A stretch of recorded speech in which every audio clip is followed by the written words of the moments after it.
Olá pessoal, me chamo Momi, estamos começando mais um vídeo de composição musical e estamos começando uma nova sessão, nesse capítulo.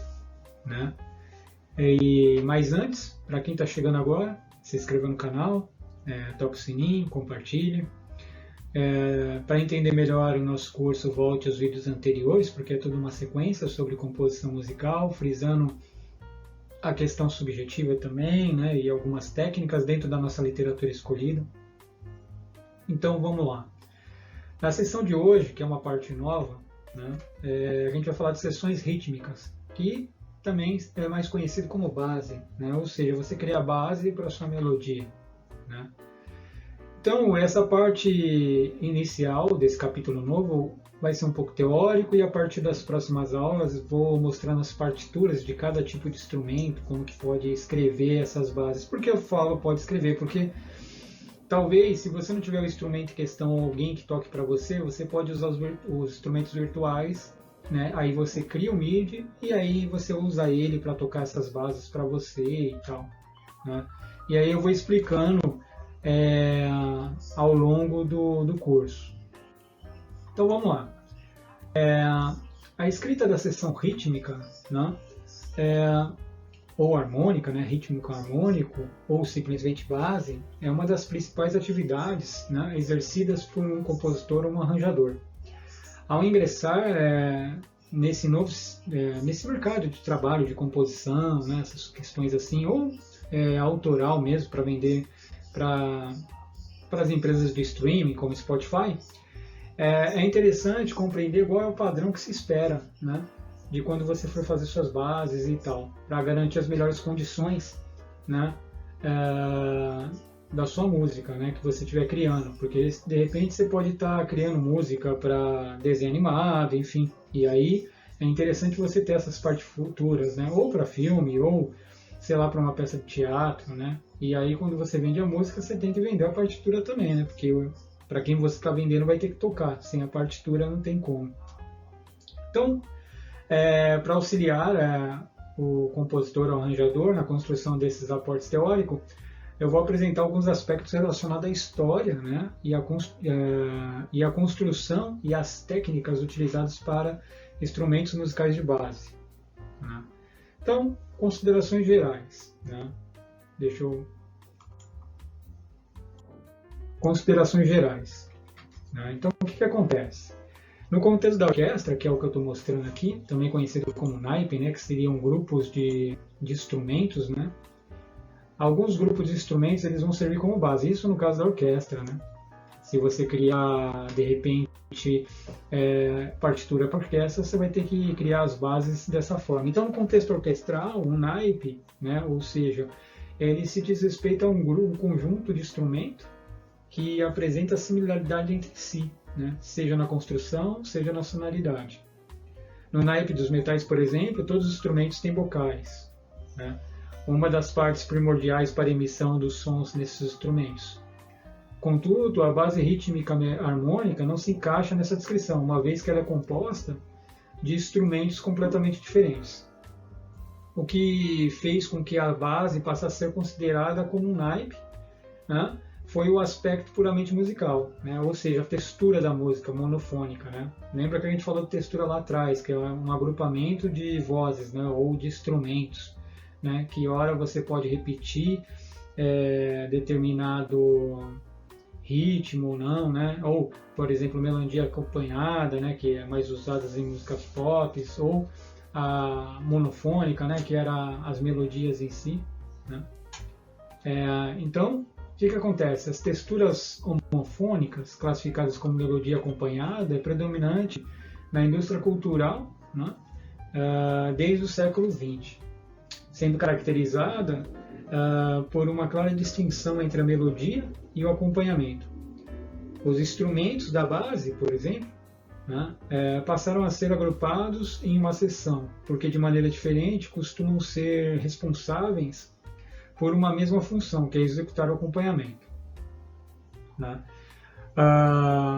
Então, o que acontece? Aqui nessa nossa orquestra, quando vocês forem criar alguma partitura para orquestra, coisas assim, caso isso ocorra, ou para você mesmo. Se de repente você quer criar uma música orquestral e usar os VSTs, né? E tem um muito bom que depois eu vou mostrar para vocês no final do curso, que ele simula boa parte desses instrumentos, fica muito legal. Só não lembro o nome da marca agora.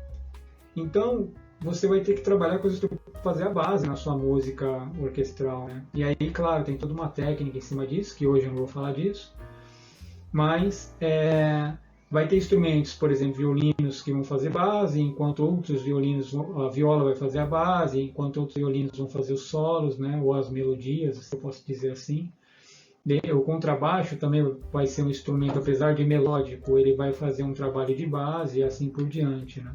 Então é interessante conhecer quais instrumentos dentro, se caso você criar uma partitura para orquestra, quais instrumentos vão fazer a questão de base, né, ou seção rítmica, e quais vão fazer a questão da melodia. Isso é importante, né? O que acontece também? O acompanhamento consiste em um suporte rítmico harmônico para a melodia, né, que de certa forma é colocado em um primeiro plano. Embora os instrumentos da base não precisem necessariamente ficar presos a essa função, é essencial dominar e compreender a escrita desses instrumentos para fim de acompanhamento, pois a harmonia monofônica é uma situação muito recorrente no âmbito do arranjo ou da composição musical. A formação mais encontrada para a base consiste em aí no caso de uma música, a gente vai falar agora de uma música popular, né? Rock e tal. Então a formação para as músicas populares, as mais básicas é o quê? Guitarra, contrabaixo, piano, bateria. Esses são os mais clássicos, né? E aí, até mudar aqui, até esqueci. O que acontece? Aí é um outro contexto. Aí você tem que imaginar mais ou menos desse jeito como que vai ficar a sua música. Então o que acontece? Esses 4 instrumentos ilustram a heterogeneidade dessas seções. A guitarra e o piano pode ser utilizado da mesma forma, ou seja, executando acorde. No entanto, a emissão do som ocorre por processos diferentes, pois a guitarra é um instrumento de corda pinçadas, né? Enquanto o piano é um instrumento de corda percutidas. Ainda que o contrabaixo possa executar harmonias na base, ele é mais comum empregado como instrumento melódico. A bateria, por sua vez, ela vai ser considerada um conjunto diferente dos instrumentos musicais, porque é ela que elabora o ritmo, né? E também vai dar muito gênero da música, né? Além do baixo, da guitarra, do piano e bateria, a base pode conter uma infinidade de outros instrumentos, se você quiser colocar. Então, por exemplo, vai fazer um samba, você pode jogar um cavaquinho, o cavaquinho pode fazer a base. Pode jogar um samba ou um jazz também, pode jogar um violão, bandolim, banjo, né? Agogô, no caso da percussão, e assim por diante. Conforme os instrumentos vão sendo adicionados, maior deve ser o conhecimento específico do compositor, do arranjador, para fazer o grupo cumprir essa função. Além disso, é interessante também, para quando você criar música com os instrumentos virtuais, você não pode criar uma partitura de flauta imaginando tocando como se fosse um pianista, porque cada instrumento vai ter sua limitação da sua funcionalidade de execução. Então é interessante quando, por exemplo, você fizer uma partitura para flauta, você conheça as técnicas de flauta. Você vai fazer uma partitura para piano, entender como que funciona mais ou menos as técnicas de piano, como que um pianista mais ou menos toca. Você não vai saber 100% porque você não é pianista, mas entender essa questão para a música tentar ficar mais natural, né? Quando você criar essas partituras, porque de repente você pode criar uma partitura de flauta pensando que nem pianista, aí a sua música pelo VST vai sair, só que ela não vai sair com aquela sonoridade de quem tocou a flauta, né? Então é interessante pensar nisso. Apesar de cada instrumento musical, né, ter uma particularidade física em termos de escrita musical, algumas técnicas e procedimentos são iguais. Nesse sentido, a partitura utilizada na base é substancialmente diferente das partituras utilizadas em outros naipes. Por exemplo, as cordas, né? Para demonstrar mais a diferença, eu vou mostrar aqui essa próxima tela. Mas antes, deixa eu falar aqui também. Então, que a gente tinha falado, né? Mostrei a orquestra. Aqui é se você criar uma música para rock. Então, o que seria interessante? Você definir quais instrumentos aqui vai fazer a parte da base, né? Normalmente vai ser uma guitarra base, o baixo, apesar de ser melódico, ele pode fazer uma base também, e vai ter uma guitarra solo. Agora, quem que vai ser, se tiver um vocal, né? Ele vai fazer a questão melódica, né? Através do canto, né? O teclado pode fazer a base junto com a guitarra. Então é bem interessante pensar nisso. E também, claro, em alguns momentos o teclado pode criar um solo, tal, uma melodia, né? Então aqui o que acontece? Aqui já chegando no final, aqui é uma partitura para violino. Então quando você criar uma partitura para violino e você quiser que o violino faça uma base, você não vai poder criar com acorde, porque até pode, né? Mas aí vai descaracterizar bastante a questão do violino. Então, e dependendo se você dá essa partitura para algum violinista tocar, ele pode sentir uma dificuldade, porque como você não é o violinista, você está criando uma partitura diferente do que o violinista está acostumado a ver. Então é interessante você entender como que se cria uma partitura para violino, né, para você criar suas composições. Então, por exemplo, essa aqui seria uma partitura para uma base de violino. E aí tem uma série de questões, segundo a nossa literatura, que você vai ter que verificar, né? Então, por exemplo, as notas que devem ser tocadas, o ritmo, o andamento, a força com que as notas devem ser tocadas, o sentido do arco, a maneira como as notas são alternadas, a maneira como as notas são alternadas, a expressão. Então, cada tipo desses itens, por exemplo, ritmo. Então, você vai tocar violino, fazer uma base com violino, você tem que pensar como violinista, como que se faz um ritmo, né, para violino na sua partitura, né, na sua música, né? Você não pode fazer, quer dizer, pode, mas vai ficar menos natural. Você, de repente, vai usar um VST, que é os instrumentos virtuais, ou você vai vender sua partitura para alguém e você pensa, você cria e coloca lá, por exemplo, voz, violino, só que todo o solo do seu violino você pensou como um guitarrista. Quando a pessoa executar ou quando o aplicativo executar, ele não vai executar tão natural, mesmo tendo timbre. Então é interessante você pensar nessas questões para criar essa partitura, né? No caso da guitarra, como está aqui embaixo, aí você pode até simplificar, né? Estou criando uma base para guitarra, você coloca aqui os pontos de repetição, né? E você coloca em cada compasso o acorde, e a pessoa vai repetindo, um 4x4, né? Então, Dó maior com sétima, ele repete aqui, Lá menor com sétima, ele repete, e aí, sim, né? Se é para um guitarrista, ele vai entender, ele vai olhar e vai ver, vai conseguir entender isso daí, né? Mas, volto a dizer, é muito importante. Eu mesmo, quando crio minhas músicas, às vezes eu tento tomar esse cuidado, porque senão o instrumento em questão, por exemplo, eu uso muito o VST, né? O instrumento em questão ele perde a característica da naturalidade dele, né? Por quê? Porque eu escrevi uma partitura de violino, mas pensando como violinista ou como guitarrista, né? E aí não sai natural, né? Vai sair porque o aplicativo vai tocar, mas não vai sair tão natural. E se eu levasse talvez para um violinista profissional, ele também iria executar a partitura, mas ele talvez faria algumas modificações, né? Dependendo da forma que eu escrevi a partitura. Isso é muito interessante pensar nisso.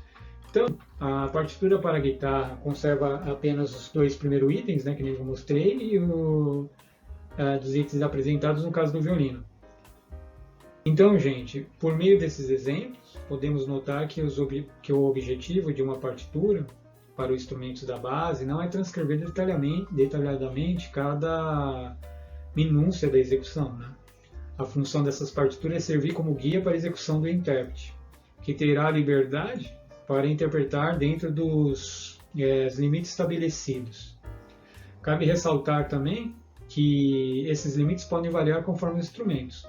A dosagem entre a liberdade conferida e os limites fixados é responsabilidade do compositor, né, ou do arranjador, que deve escrever a partitura que contém os principais aspectos rítmicos e harmônicos da obra, e ainda assim permitir certa autonomia ao músico, né, para ele fazer essas modificações. Para auxiliar o arranjador nessa tarefa ou o compositor, existe uma série de conceitos, indicações e sinais gráficos, né, que você pode colocar na sua partitura. Então, gente, a aula de hoje seria isso, é só uma breve introdução. Talvez fique um pouco chato, mas é interessante entender esse conceito, né? Nunca pular os vídeos, porque querendo ou não, você abstrai alguma coisa do que foi falado. Mas um ponto principal aqui é entender que... deixa eu pular aqui. O ponto importante aqui é você entender que quando você for criar uma partitura ou para alguém ou para você mesmo, com várias vozes, ou seja, vários instrumentos, você já define quais instrumentos vão ser a base, né? E se você usar os instrumentos virtuais, ou se você também, de novo, criar uma partitura para alguém, caso você não seja o instrumentista de determinados instrumentos, é interessante você tentar pensar na hora de criar a partitura como que de repente um pianista toca, como uma pessoa que vai tocar um violino, como que ele toca, executa as notas, para você poder colocar na partitura para ficar mais natural possível. Porque senão pode ocorrer, como já aconteceu comigo, de vez em quando acontece, que eu pego alguns instrumentos que são diferentes, que eu nunca tive contato, né, principalmente instrumentos quando são os orientais, né? Então você acaba criando uma partitura com esse violino, com esse instrumento específico, mas pensando como se você estivesse tocando violão. Aí o som vai sair, o timbre vai sair, mas não vai sair tão natural quanto uma pessoa que conhecesse o instrumento. Então é isso. Dúvidas? Mande para abrancaiopreto@gmail.com. Para quem não conhece as minhas artes, entre no Spotify, procure lá pela Branca e o Preto, mas tem no Deezer, YouTube, Music, Apple Music. Esses são os meus álbuns e tem mais álbuns lá que eu não coloquei aqui. E quem gosta de literatura de ficção, tem o meu livro na Amazon chamado Draco, Só Amor Transcende as Dimensões. Então é isso, até o próximo vídeo.